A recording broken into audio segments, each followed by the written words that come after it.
പാർലമെന്റിലെ ഏറ്റവും വലിയ പ്രതിപക്ഷമാണ്. രാജ്യത്തിന് സ്വാതന്ത്ര്യം നേടിത്തന്ന പാർട്ടിയാണ്. ആ ഇന്ത്യൻ നാഷണൽ കോൺഗ്രസിനെ നാണം കെട്ട പാർട്ടിയെന്ന് അദ്ദേഹം പറഞ്ഞത്. കാരണം അറിയില്ല, രാഷ്ട്രീയം അറിയില്ലാത്തതുകൊണ്ടാണ്. അദ്ദേഹം ബിസിനസ്സുകാരനാണ്. ആകാശത്ത് നിന്ന് നൂല് കെട്ടി കേരളത്തിൽ ഇറക്കിയതാണ് ബി ജെ പിക്കാർ. 3 പ്രാവശ്യം അദ്ദേഹം രാജ്യസഭാ അംഗമായപ്പോഴും BJP ടിക്കറ്റിലല്ല ജയിച്ചത്. എന്നെ കൊണ്ട് അതൊന്നും പറയിപ്പിക്കരുത്. ഞാൻ സാധാരണ വ്യക്തിപരമായ ആരോപണങ്ങൾ പറയുന്ന ഒരാളല്ല. പക്ഷേ എൻ്റെ പ്രസ്ഥാനത്തെ നാണം കെട്ട പാർട്ടിയെന്ന് ഒരു BJP കാരൻ വിശേഷിപ്പിച്ചാൽ ഞാനതിന് മറുപടി പറഞ്ഞിരിക്കും. ആകാശത്ത് നിന്ന് നൂലിൽ കെട്ടിയിറക്കിയ ബിസിനസ്സുകാരൻ ഞങ്ങളെ രാഷ്ട്രീയം പഠിപ്പിക്കേണ്ട. അതാണ് എൻ്റെ മറുപടി.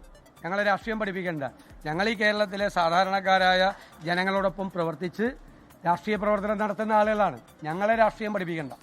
രാജീവ് ചന്ദ്രശേഖറിൽ നിന്ന് രാഷ്ട്രീയം പഠിക്കേണ്ട ഗതികേട് ഞങ്ങൾക്ക് ആർക്കുമില്ല, കേരളത്തിൽ ഒരാൾക്കുമില്ല. അതാണ് എനിക്കുള്ള മറുപടി. അതിപ്പോൾ നിങ്ങളോട് പറയണില്ല. ഞങ്ങൾക്കറിയാം. ഞങ്ങളോടെ ശ്രദ്ധിക്കുന്നുണ്ട്. ആ 10 സീറ്റുകളിൽ CPM ദുർബലമായ അവസ്ഥയിലായതുകൊണ്ട് അവരെ ജയിപ്പിക്കാൻ വേണ്ടി നിങ്ങൾ ആലോചിച്ച് നോക്ക്. ഈ എറണാകുളം ജില്ലയിലെ കിഴക്ക് ഭാഗത്ത് മാത്രമുള്ള ഈ 2020 എവിടെയൊക്കെയാണ് കൊണ്ട് സ്ഥാനാർത്ഥി നിർത്തിയിരിക്കുന്നത്?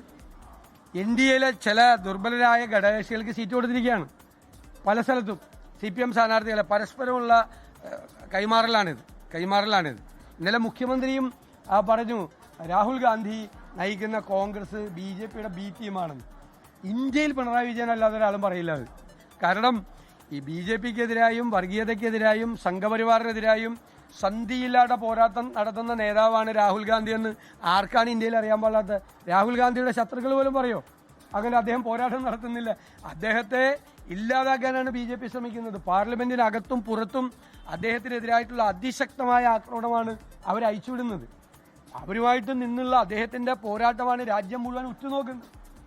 ഇവിടെ ഇന്ത്യയിലെ എല്ലാ BJP ഇതര സംസ്ഥാനങ്ങളിലും കേന്ദ്ര ഏജൻസികൾ നെട്ടോട്ട് ഓടിക്കൊണ്ടിരിക്കുക. ഇവിടെ സെറ്റിൽമെന്റാണ്.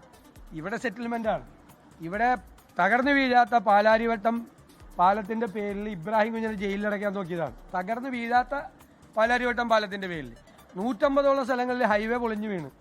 ഈ സർക്കാരിന് ഒരു പരാതിയും കേന്ദ്ര സർക്കാരിനെതിരെ ഇല്ല. ഒരു പരാതിയില്ല. ഇവര് പാലം പൊളിഞ്ഞു വീണ് കഴിഞ്ഞിട്ട് ഡൽഹിയിൽ മന്ത്രിയെ കാണാൻ പോയത് ആമാടപ്പെട്ടിയായിട്ടാണ്, സമ്മാനമായിട്ട്.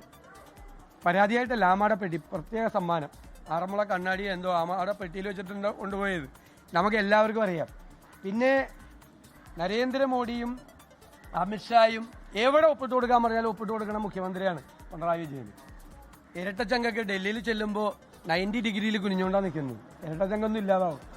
മനസ്സിലായില്ല. കോംപ്രമൈസാണ്, അവിഹിതമായ ബാന്ധവമാണ് BJPയുമായിട്ട്. ഞങ്ങളെ ഒന്നും ബാധിക്കില്ല. ഞങ്ങൾ ഇപ്രാവശ്യം അതിനെയെല്ലാം മറികടന്ന് ജനങ്ങളുടെ പിന്തുണയോടുകൂടി, ജനം അതിശക്തമായി ആഗ്രഹിക്കുന്നു ഈ സർക്കാരിനെ താഴെ ഇറക്കണം എന്ന്.